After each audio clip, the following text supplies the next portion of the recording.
Al? Here she comes. There we go.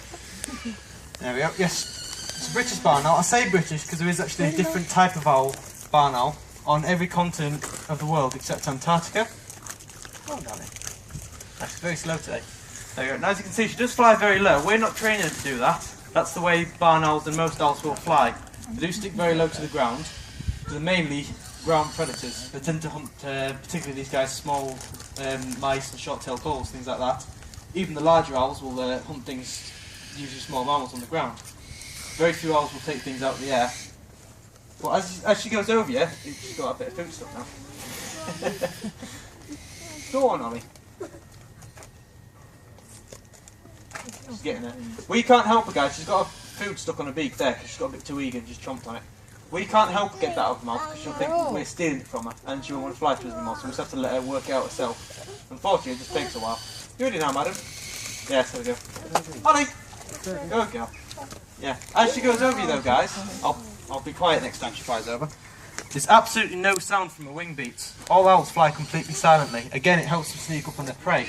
Usually, particularly with these birds, small mice have very good hearing. And she's a nocturnal bird, but she doesn't mind being out in the day like this, as long as she's fed. That's all she's interested in. But to be honest, barn owls and horny owls in the wild will be out. She's got that stuff as well. Will be out as early as 3 or 4 in the afternoon, which, well, like today, is still plenty of hours of sunlight. It's not uncommon to see them. Put your wing away. You're gonna go. There's absolutely no sound from them wing beats. Again, it just helps them sneak up on prey. Because although she's a nocturnal bird, her eyesight isn't that great. At distance, owls' eyesight is about 8 to 10 times better than ours. Come on, darling. But they only see in black and white, and when she gets about a foot in front of her, she just can't make anything out. Everything becomes very blurred and out of focus. It's like she's looking through a pair of binoculars all the time. So what she does is she uses her eyesight for getting about from tree to tree, branch to branch. But when it comes to actually hunting, she uses her hearing. That's why she's got this very big round disc-shaped face, like this. It's very characteristic of a barn owl.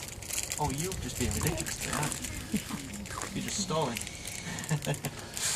Yeah, this acts like a satellite dish. She's just very, very fine, firm feathers, whereas everything else she has on her is very, very soft. That's what gives her a silent flight. But these feathers on her face are designed to pick up vibrations and sound waves very well. Go on. Yeah, and it's said that if you put one of these birds in a 40-foot square room in complete darkness, and put an a mouse in the corner, she would not only be able to hear it, but she'll be able to pinpoint it and catch it without ever seeing it. That's how good her hearing is. She can hear a mouse's heartbeat from around 20 feet away, just the heartbeat alone. So as she's flying over you guys, she'll be able to hear your hearts beating as well. Oh, you're just being silly now, Polly. Again, she's upsetting herself a bit now because she won't turn it round. She usually uses her feet to kind of pull it out of her mouth and start again, but she's just not going to today. And like I said, if I try and get in there, well, for one thing, she'll give me a right old bite.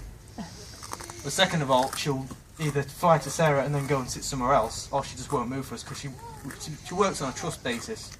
If we start taking food off of her, that's all she's interested in. She'll just think, well, it's not worth flying to you guys anymore, is it? Ah, there. You gotta put the foot up.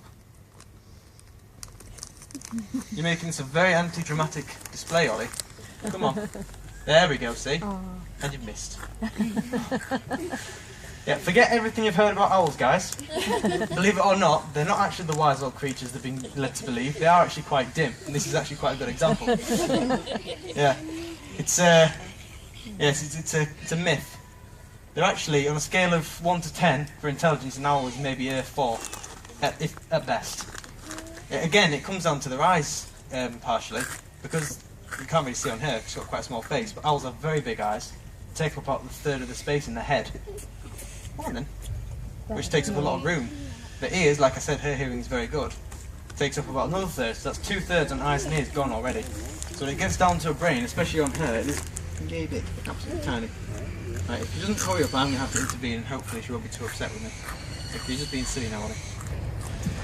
Yeah, see, she's not happy, but if you don't get it sorted, we can't fly her anymore. Oh, it's no good turning your back on me, we're trying to help. There we go. See? I'm your friend. I'm trying to help.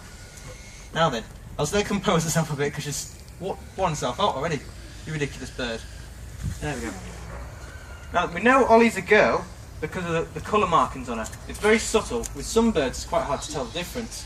Or if you're good enough, you get a glimpse just underneath it. She's got these little black speckles all down the tummy, which only a female barn owl would have. A male is pure white. And sometimes, Ollie doesn't have a very distinct one, but sometimes the female will have a little black pencil line along the chin as well, just underneath, which a male wouldn't have either. Like I said, Ollie's isn't very pronounced, but sometimes you can have both. But with some birds, it's very hard to tell the difference. You gonna give us one more, darling, without any mishaps?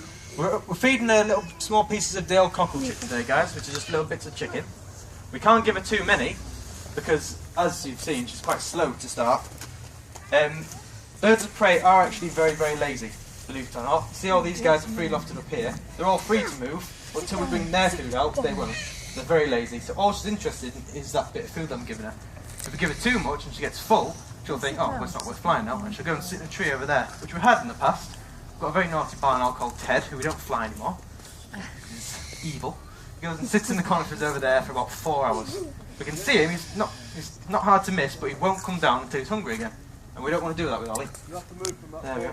Yes, I was going to say, guys, the next bird likes to use that post there. He's very big. Again, he's harmless, he's lovely, but we might have to claim a bit of space. Alright, so bear with me 2 moments, guys. I'll bring the next bird out for you. Hopefully, oh yes, he seems quite eager. There we go. Like I said, he's much bigger, but he is just as friendly. Yes, you ready to come out, mister?